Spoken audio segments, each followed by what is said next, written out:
Hey, this is Austin from DuneBuggyWarehouse.com, and today we're going to show you our $400 Beetle.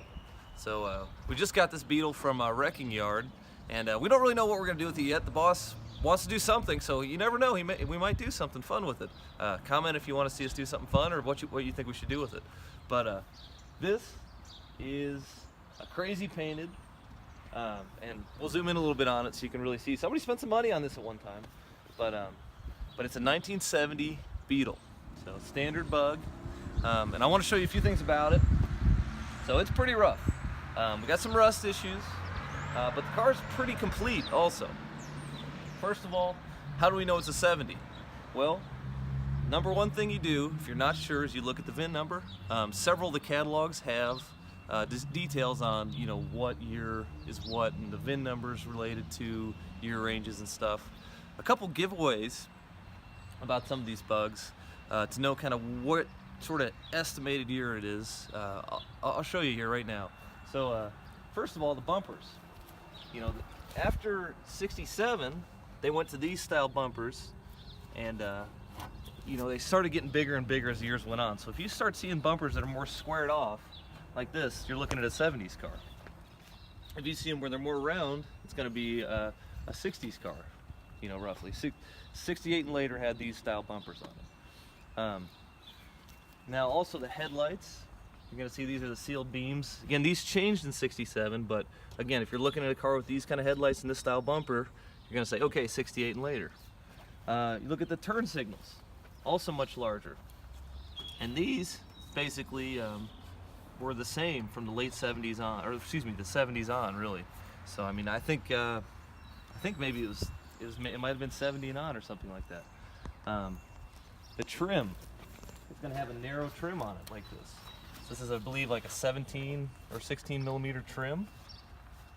All the later cars are going to have a narrow trim. The earlier cars have a much fatter trim on it. Door handles. This style of bug is going to have this type of door handle with a push button on it like this. The other styles are a little different. They have a button right here that you push down on. The seats, these are going to be high back seats. They came out in '68 also. Again, it's very obvious if you see a high back seat, unless someone's changed it, it's probably a late '60s or '70s car. Next, you got the dashboard. That's got a vinyl wrap all around it, and it's going to be somewhat padded. Again, that's going to be late '60s and into the '70s. 4-lug wheels. They came out in '68. Again, that just tells you, hey, this thing's later. These tail lights are a big giveaway that this is an early '70s car.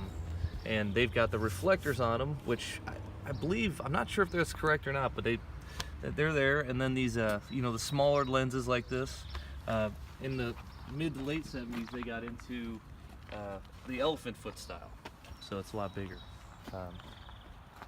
Here's one other thing. You're going to buy a Beetle, and you're looking it over, and you're not sure about it. You're looking at the engine. Make sure, if it doesn't run, you give it one of these. Try to make it turn.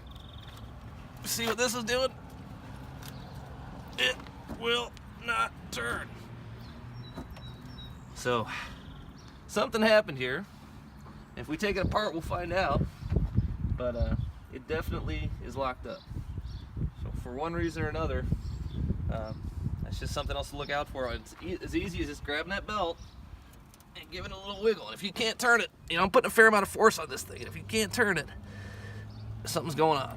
So it's either time to renegotiate or walk away. But that's kind of a quick rundown on our bug. Again, comment. Tell us what you want us to do with this baby. And don't forget, we've got Drew's Bug Shop coming up. There's going to be all kinds of stuff. Hopefully, a lot of fun cars to check out. Maybe, some projects and things. And, check it out. April 28th, April 29th. We're going to have a cruise, a car show, our annual swap meet. It's going to be a great time. So you never know what's going to happen, but it should be a great time.